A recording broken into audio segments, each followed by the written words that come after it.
আজ আপনারা ইসলামের ইতিহাসের এমন একটা সত্যি ঘটনা শুনতে চলেছেন যা কোনো গল্পের চেয়ে কম নয়। এটা হলো আল্লাহর এমন এক অলির কারামত যাকে আল্লাহ তাআলা হিন্দুস্থানের বাদশাহ বানিয়েছিলেন। তার ইন্তেকালের অনেক বছর পরও খাজা মঈনুদ্দিন চিশতি রহমতুল্লাহ আলাইহের দরগাহে এমন ঘটনা ঘটেছিল যে ইংরেজদের শাসনও সেখানে থমকে গিয়েছিল। এটা কোনো কল্পনা নয়, বরং ইতিহাসের পাতায় লুকিয়ে থাকা এমন এক সত্যি যা আজও মানুষের মনে বেঁচে আছে। সেই সময় ভারতে ইংরেজদের রাজত্ব ছিল, আর তাদের অত্যাচার দিনের পর দিন বেড়েই চলেছিল। তারা শুধু গায়ের জোরে নয়, ভারতীয়দের ধর্মীয় বিশ্বাসের ওপরও হামলা করছিল। তারা এমন সব জায়গাকে নিশানা করছিল যা মানুষের মনে বিশ্বাস আর একতার উদাহরণ হয়ে উঠেছিল। এক রাতে কলকাতার ব্রিটিশ অফিসে একটা গোপন মিটিং ডাকা হলো। সেখানে গভর্নর লর্ড উইলিয়াম, মেজর জন রবার্টস আর কিছু বড় অফিসার উপস্থিত ছিল। গভর্নর ভারতের একটা ম্যাপ বের করে বলল, আমাদের পরের নিশানা হলো এই জায়গাটা। জন রবার্টস জিজ্ঞেস করল, এই জায়গাটা? এ তো মুসলমানদের একটা ধর্মীয় স্থান, আজমির শরীফের দরগা। সেখানে তো শুধু মুসলমানরাই নয়, হিন্দুরাও যায়। এটা মানুষের বিশ্বাস আর একতার প্রতীক। গভর্নরের চোখ রাগে জ্বলে উঠল, কিন্তু সে রাগ চেপে রেখে বলল, এই দরগাহে প্রতি বছর দেশের কোনায় কোনায় থেকে টাকা পয়সা আসে। সেখানে একটা সোনার চাদরও আছে। সেই চাদরটাই আমাদের লোভের কারণ। ওটা যে কোনো মূল্যে পেতেই হবে। এই দরগা আমাদের শাসনের পথে একটা বড় বাধা। যতদিন এই দরগা আছে, ভারতীয়দের মনে একতা আর জোর বজায় থাকবে। আমরা এটা ছিনিয়ে নিতে চাই। তখনই পাশে দাঁড়ানো একজন ভারতীয় বলল, স্যার, এমনটা করলে মানুষের মধ্যে আরও বড় আন্দোলন শুরু হতে পারে। আজমির শরীফের দরগা শুধু একটা ইমারত নয়, ওটা মানুষের বিশ্বাস। গভর্নর বলল, প্রথমে হিন্দু আর মুসলমানদের মধ্যে ঝামেলা লাগাবো। তারপর যদি এই দরগা মুছে ফেলা যায়, তবে মুসলমানদের সাহস ভেঙে যাবে আর আমাদের রাজত্ব আরও বেশি দিন চলবে। কিন্তু তারা জানত না যে এই দরগা শুধু ইট পাথরের নয়, বরং এটা একটা আধ্যাত্মিক শক্তির কেন্দ্র, যার হেফাজত স্বয়ং আল্লাহ করেন। পরের দিন ব্রিটিশ আর্মির একটা বিশেষ দল আজমিরের দিকে রওনা দিল। তারা খুব ভালো ট্রেনিং পাওয়া সৈন্য ছিল। তাদের সাথে একজন ভারতীয়ও ছিল। সে বলল, খাজা মঈনুদ্দিন চিশতির দরগা প্রতি বছর লাখ লাখ মানুষের ঠিকানা। এটা শুধু একটা ধর্মীয় স্থান নয়, বরং মুসলমানদের একতার প্রতীক। আপনারা কি সত্যি এটা ধ্বংস করতে পারবেন? এক ইংরেজ সিপাহী রাগে চিৎকার করে উঠল, চুপ কর বোকা, ওখানে কিচ্ছু নেই, সব শুধু অন্ধবিশ্বাস আর অজ্ঞতা। কিন্তু কয়েক ঘন্টা পরই সেই ব্রিটিশ সেনা আজমির শহরের কাছে পৌঁছে গেল। রাত ছিল, চারিদিকে নিস্তব্ধতা, কোনো আওয়াজ নেই। যেই তাদের গাড়িগুলো দরগার কাছে পৌঁছালো, একটা অদ্ভুত আর রহস্যময় ঘটনা ঘটল। এমন ঘটনা যা ইতিহাসে আগে কখনো হয়নি। হঠাৎ তারা দেখল একজন বুড়ো মানুষ দাঁড়িয়ে আছেন। সাদা চকচকে পোশাক, তার মুখ থেকে আলো বেরোচ্ছে। একজন নুরানি বুজুর্গ যেন মাটি থেকে নয়, আকাশ থেকে নেমে এসেছেন। তার চোখে গভীরতা আর মুখে অদ্ভুত এক শান্তি ছিল। তাকে দেখে ইংরেজ সৈন্যরা জিজ্ঞেস করল, তুমি কে? সেই বুজুর্গ আস্তে করে বললেন, আমি হলাম খাজা মঈনুদ্দিন চিশতির দরগাহের পাহারাদার। ইংরেজ সৈন্যরা জোরে হেসে উঠল, এই বুড়ো বয়সে পাহারাদারি? জান বাঁচাতে চাইলে রাস্তা থেকে সরে যা, না হলে গুলি করে দেব। তখন সেই বুজুর্গ গম্ভীর গলায় বললেন, তোমরা কি খাজা মঈনুদ্দিন চিশতির দরগা ধ্বংস করার চক্রান্ত করছো? এত সাহস কোথা থেকে এলো? জেনে রাখো, এই দরগাহের হেফাজত স্বয়ং আল্লাহ করেন। এই কথা বলতেই একজন ইংরেজ সিপাহী চারদিকে বন্দুক তাক করল, আর ঠিক তখনই হঠাৎ চারিদিকে ঝড় শুরু হলো। বাজ পড়ল, মেঘ ডাকল, আর জোরে বৃষ্টি শুরু হয়ে গেল। সব সৈন্য চমকে গেল। ঠিক সেই মুহূর্তে সেই বুজুর্গ হঠাৎ গায়েব হয়ে গেলেন। তখনই পেছন থেকে এক সৈন্য চিৎকার করে বলল, স্যার, স্যার, আমার শরীর থেকে সব শক্তি যেন বেরিয়ে যাচ্ছে, আমি পড়ে যাচ্ছি, আমাকে বাঁচান। আর এক সৈন্য ভয়ে বলল, স্যার, আমাদের পা ভারী হয়ে গেছে, আমরা হাঁটতে পারছি না, মনে হচ্ছে কোনো অদ্ভুত শক্তি আমাদের মাটির সাথে আটকে রেখেছে। অন্যদিকে তাদের ক্যাপ্টেন জোরে চিৎকার করল, ভয় পেও না, এগিয়ে চলো, এটা শুধু একটা প্রাকৃতিক ঝড়, একটু পরে সব ঠিক হয়ে যাবে। তারপর সে নিজে সৈন্যদের কাছে গিয়ে দেখল সব সৈন্য এক এক করে মাটিতে পড়ে যাচ্ছে, কেউ কাঁপছে, কেউ বেহুশ হয়ে গেছে। এটা দেখে ক্যাপ্টেনের রাগ আরও বেড়ে গেল। কিন্তু সে বুঝতে পারছিল না যে কি হচ্ছে। কাছেই সেই ভারতীয় লোকটা যে তাদের সাথে ছিল সে সব লুকিয়ে দেখছিল। সে সামনে এসে বলল, স্যার, এটা কোনো সাধারণ ঝড় নয়, এটা সব খাজা মঈনুদ্দিন চিশতির দরগাহের কারামত। এই দরগা শুধু একটা ইমারত নয়, এটা হলো বিশ্বাস, ভালোবাসা আর আল্লাহর রহমতের প্রতীক। এই কথা শুনে ক্যাপ্টেনের চোখ রাগে লাল হয়ে গেল। সে হুঙ্কার দিয়ে বলল, ননসেন্স, এই দেশের ধর্ম, দরগা সব বাজে কথা।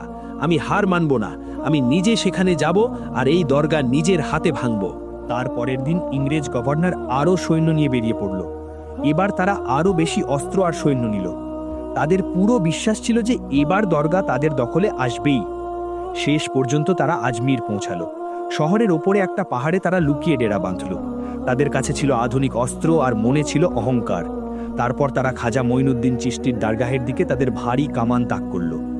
গভর্নর জোরে বলল, আমি ইশারা করলেই গুলি চালাবে। কিছুক্ষণ পর ইশারা হলো।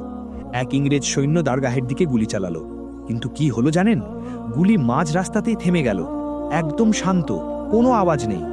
তারপর তারা আবার গুলি চালালো, তৃতীয়বার, চতুর্থবার। কিন্তু প্রতিবারই গুলি চলতো আর মাঝপথে যেন কোনো অদৃশ্য দেওয়ালের সাথে ধাক্কা খেয়ে থেমে যেত। কিন্তু অবাক করার বিষয় হলো যে গুলিগুলো উল্টো দিকে ফিরে আসছিল আর সাথে সাথে অকেজো হয়ে যাচ্ছিল। এটা দেখে ইংরেজ গভর্নর নিজে তার ভারী বন্দুক তোলার চেষ্টা করল, কিন্তু তার হাত যেন কেউ বেঁধে দিয়েছে। সে কিছুই করতে পারছিল না। ঠিক সেই মুহূর্তে একটা অদ্ভুত অলৌকিক ঘটনা ঘটল। সবাই দেখল খাজা মঈনুদ্দিন চিশতির দরগাহের ওপর থেকে একটা নুরানি আলো বেরোচ্ছে। সেই আলোর মাঝে সাদা কাপড় পরা একজন রুয়াবদার মানুষ দাঁড়িয়ে আছেন। তার মুখের আলো দেখে ইংরেজ সৈন্যরা কাঁপতে লাগলো। তারপর সেই মানুষের আওয়াজ কেঁপে উঠল, তোমরা কি ভাবছ যে আল্লাহর অলির জায়গা ধ্বংস করতে পারবে? ফিরে যাও, না হলে এমন শাস্তি পাবে যা কখনো ভাবতেও পারোনি। এই দরগাহের হেফাজত স্বয়ং আল্লাহ করবেন। এই কথা শুনে অনেক সৈন্য ভয়ে পিছিয়ে গেল। অনেকে তো সেখানেই বেহুশ হয়ে গেল। কেউ কেউ এদিক ওদিক পালাতে লাগলো। গভর্নরের মনে হলো তার শরীর ধীরে ধীরে অসাড় হয়ে যাচ্ছে, তার শ্বাস যেন আটকে আসছে। তখনই এক জোর ঝড় উঠল। হাওয়া এত জোরে বইছিল যে ইংরেজদের তাঁবু উড়ে গেল, অস্ত্র মাটিতে ছড়িয়ে পড়ল। গভর্নর ভয় পেয়ে চিৎকার করল, পিছিয়ে যাও, পিছিয়ে যাও। আর তারপর ব্রিটিশ ফৌজ সেখান থেকে পালাতে শুরু করলো। এক মুহূর্ত টিকতে পারল না। পরের দিন থেকেই পুরো ভারতে এই খবর ছড়িয়ে পড়ল যে ইংরেজ সরকার খাজা মঈনুদ্দিন চিশতির দরগা ভাঙতে ব্যর্থ হয়েছে। এই কথা শুনে মুসলমানদের ঈমান আরও মজবুত হয়ে গেল। এমনকি হিন্দু ভাইরাও এই কারামত সম্পর্কে জানতে পারল। সবাই বলতে লাগলো, এই দরগা শুধু একটা মাজার নয়, এটা এক অলৌকিক আশ্রয়স্থল যেখানে জুলুম কখনো টিকতে পারে না। ওদিকে ইংরেজ সরকার এই ব্যর্থতায় ভয় পেয়ে গেল। লন্ডনে একটা মিটিং হলো। ব্রিটিশ হেড অফিসার বলল, এই আজমিরের দরগাহে যা হয়েছে তা আমাদের বুঝতে হবে। এসব আমরা বিশ্বাস করি না, এটা সব অন্ধবিশ্বাস। আমি নিজে ভারত যাব আর তদন্ত করব। পরের দিন ব্রিটিশ অফিসার জাহাজে করে ভারতের উদ্দেশ্যে রওনা হলো। ঠিক সেই সময় ভারতে ইংরেজ গভর্নর একটা গোপন মিটিং করলো। একজন সৈন্য বলল, স্যার, এবার তো পুরো ভারতে আমাদের হারের কথা ছড়িয়ে পড়েছে। মানুষের মনোবল বেড়ে গেছে। যদি এভাবেই চলতে থাকে তাহলে আমাদের শাসন বেশি দিন টিকবে না। ব্রিটিশ অফিসার খুব তাড়াতাড়ি আজমির পৌঁছালো আর একটা মিটিং করলো। সে বলল, মানুষকে মিথ্যে কথা বলে এই ঘটনা ভুলিয়ে দাও, কিন্তু মনে রেখো, যদি আমরা কোনো চালাকি না করি তাহলে আমাদের শাসন ভয়ের জায়গা থেকে বেরিয়ে যাবে। আমাদের দরগাহে সরাসরি হামলা করা উচিত নয়, বরং মানুষের মধ্যে ঝামেলা সৃষ্টি করতে হবে। খাদেমদের মধ্যে ভুল বোঝাবুঝি ছড়াও, যাতে তারা নিজেরাই দুই ভাগে ভাগ হয়ে যায়। এই প্ল্যান সবার পছন্দ হলো। গভর্নর বলল, স্যার, এবার আমি যে কোনো মূল্যে কাজ পুরো করব, শুধু একটা সুযোগ দিন। একজন সৈন্য বলল, স্যার, আমি কাল থেকেই সব তথ্য জোগাড় করা শুরু করে দেব। তারপর এক এক করে সবাই মিটিং থেকে চলে গেল। পরের দিন সকালে ব্রিটিশ প্রধান অফিসারের কথায় ইংরেজ সেপাইরা গ্রামে গ্রামে গিয়ে বলতে লাগলো, শুনুন ভাই সব, যে ঘটনা আপনারা শুনেছেন সেটা পুরোপুরি মিথ্যে। আপনারা কি কখনো শুনেছেন যে কেউ মারা যাওয়ার পরও ক্ষমতা রাখে? এটা শুধু একটা গল্প।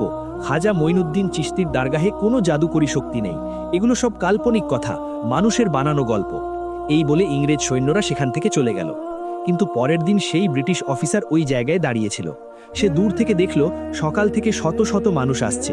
কেউ মাথায় চাদর নিয়ে, কারো চোখে জল, আবার কেউ একটা আশা নিয়ে আসছে। মনে হচ্ছিল যেন প্রত্যেকেই কোনো দোয়া বা রহমতের খোঁজে ছুটে আসছে।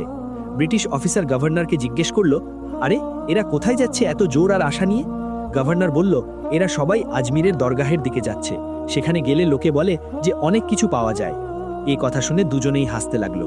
তখন ব্রিটিশ অফিসার বলল, যদি আমরা এই জায়গাটা ধ্বংস করতে পারি তাহলে ভারতীয়রা আমাদের ভয় পেতে শুরু করবে, আমাদের রাজত্ব আরও বেশি দিন চলবে।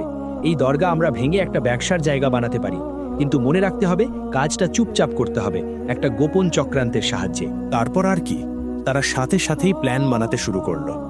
কিছুদিন পর ইংরেজরা আবার একটা গভীর চক্রান্ত করল।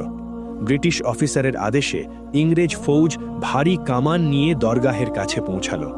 সেখানে দাঁড়িয়ে অফিসার গম্ভীর গলায় বলল, কামান দাগো, প্রথম গোলা চালাও। কিন্তু তখনই আবার একটা কারামত হলো। কামানের মুখই খুলছিল না। সৈন্যরা চেষ্টা করল, কিন্তু মনে হলো যেন কোনো রহস্যময় শক্তি কামানগুলোকে আটকে রেখেছে। অফিসার চিৎকার করে উঠল, এটা অসম্ভব, আবার চেষ্টা করো। সৈন্যরা ভয়ে কামানের পরীক্ষা করতে লাগল, কিন্তু সবার চোখ অবাক হয়ে বড় হয়ে গেল। কামানের মুখে যেন গলানো লোহার শিকল জড়ানো ছিল। কখন জড়ানো হলো, কিভাবে, কে করল, কেউ জানে না। এবার সবাই বুঝে গেল যে এই দরগাহের পেছনে কোনো অলৌকিক শক্তি আছে। কোনো সৈন্যের আর কামান চালানোর সাহস রইল না। ইতিহাস সাক্ষী, এরপর আর কোনো সরকার এই দরগাহ ভাঙার চেষ্টা করেনি। আজও লোকেরা বলে খাজা মঈনুদ্দিন চিশতি রহমতুল্লাহি আলাইহের দরগা এমন এক শক্তি পাহারা দেয় যা মানুষের ক্ষমতার বাইরে। সত্যি কি মিথ্যা কি তা তো শুধু আল্লাহই জানেন, তবে যেই এই কাহিনী শোনে সে এতে হারিয়ে যায়। আর তারপর সেই রাতে ইংরেজ গভর্নর একা তার ঘরে ঘুমাচ্ছিল। মাঝরাতে সে একটা অদ্ভুত স্বপ্ন দেখল। সে নিজেকে একটা ফাঁকা মরুভূমিতে দেখতে পেল। চারদিকে শুধু ধুলো আর নিস্তব্ধতা। তখনই দূর থেকে একটা সাদা কাপড় পরা মানুষ তার দিকে এগিয়ে এলো। তার মুখ আলোতে চমকাচ্ছিল। গভর্নর ভাবতে লাগল, আমি তো এই মানুষটিকে আগে কোথায় দেখেছি। সে বলল, তুমি কে? সেই মানুষটা মুচকি হেসে বলল, আমি সেই পাহারাদার যার দায়িত্ব হলো এই দরগাহের হেফাজত করা। তোমার ক্ষমতা আর অহংকার এখানে কিচ্ছু না। এই দরগাহ শুধু একটা ইমারত নয়, এটা ভালোবাসা, ঈমান আর রুহানি শক্তির উদাহরণ। যারা এর ক্ষতি করতে চায় তারা নিজেরাই ধ্বংস হয়ে যায়। যদি সত্যি জানতে চাও তবে ইতিহাসের পাতা উল্টে দেখো, কিভাবে এই দরগাহ শত শত বছর ধরে টিকে আছে আর কিভাবে এটা লাখ লাখ হৃদয়ের ভরসা হয়ে উঠেছে। এ কথা বলে মানুষটা গায়েব হয়ে গেল। গভর্নরের ঘুম ভেঙে গেল। তার সারা শরীর ঘামে ভিজে গিয়েছিল। সে কাঁপছিল, বুঝতে পারছিল না এখন সে কি করবে। তার মাথা ঘুরতে লাগলো, চোখের সামনে অন্ধকার নেমে এলো, আর হঠাৎ সে সেখানেই মাটিতে লুটিয়ে পড়ল। পরের দিন সকালে ব্রিটিশ সিপাহীরা যখন তার ঘরে পৌঁছালো, দেখল গভর্নর মৃত অবস্থায় মাটিতে পড়ে আছে। তার চোখ বড় বড় হয়ে খোলা ছিল, মনে হচ্ছিল যেন মরার আগে খুব ভয়ঙ্কর কিছু দেখেছিল। তার শরীরটা পোড়া লাগছিল, কিন্তু ঘরে কোথাও আগুনের কোনো চিহ্ন ছিল না। এটা দেখে ব্রিটিশ ফৌজের মধ্যে হইচই পড়ে গেল। সবাই ভয়ে কাঁপতে শুরু করল। কিছু সৈন্য নিজেদের মধ্যে কথা বলতে লাগলো, মনে হচ্ছে এটা যা হয়েছে সব খাজা মঈনুদ্দিন চিশতি রহমতুল্লাহি আলাইহের দরগাহের অভিশাপের কারণেই হয়েছে। এই কথা খুব তাড়াতাড়ি ছড়িয়ে পড়ল। যখন ইংরেজ সরকার জানতে পারল যে তাদের এত বড় একজন অফিসার এমন অলৌকিকভাবে মারা গেছে, তখন তারা আর কোনো ঝুঁকি নিতে রাজি ছিল না। ধীরে ধীরে ব্রিটিশ ফৌজ আজমির থেকে পিছিয়ে যেতে লাগল, আর তারপর দরগাহের আশেপাশে কোনো সৈন্য পাঠানোর আর সাহস করতে পারল না। ওদিকে চারিদিকে হিন্দু মুসলমান সবাই মিলে এই জাদুকরী শক্তির কথা আলোচনা করতে শুরু করল। ঠিক তখনই না জানি কোথা থেকে এক বুড়ো ফকির সেখানে এসে পৌঁছালেন। তিনি সবাইকে দেখে ভালোবাসার সাথে বললেন, আমার প্রিয় ভাইয়েরা, এই জায়গা সব সময় সুরক্ষিত থাকবে। যতদিন দুনিয়াতে আল্লাহর নাম নেওয়া হবে ততদিন এই দরগাহের কেউ কোনো ক্ষতি করতে পারবে না। তোমরা একদম ভয় পেও না।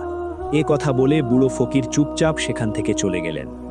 আজও খাজা মঈনুদ্দিন চিশতি রহমতুল্লাহি আলাইহের দরগাহ ঠিক তেমনই মজবুত আর পবিত্র হয়ে দাঁড়িয়ে আছে। ওই দরগাহ লাখ লাখ মানুষের মনে ঈমানের আলো জ্বালিয়ে রাখে সব যুগে। ইংরেজরা নিজেদের শক্তি দেখাতে চেয়েছিল, কিন্তু আসল শক্তি কার কাছে আছে তা তো ইতিহাস নিজেই বলে দিয়েছে। সত্যি কখনো মুছে ফেলা যায় না, আর যারা সত্যির সাথে লড়াই করে তারা নিজেরাই শেষ হয়ে যায়।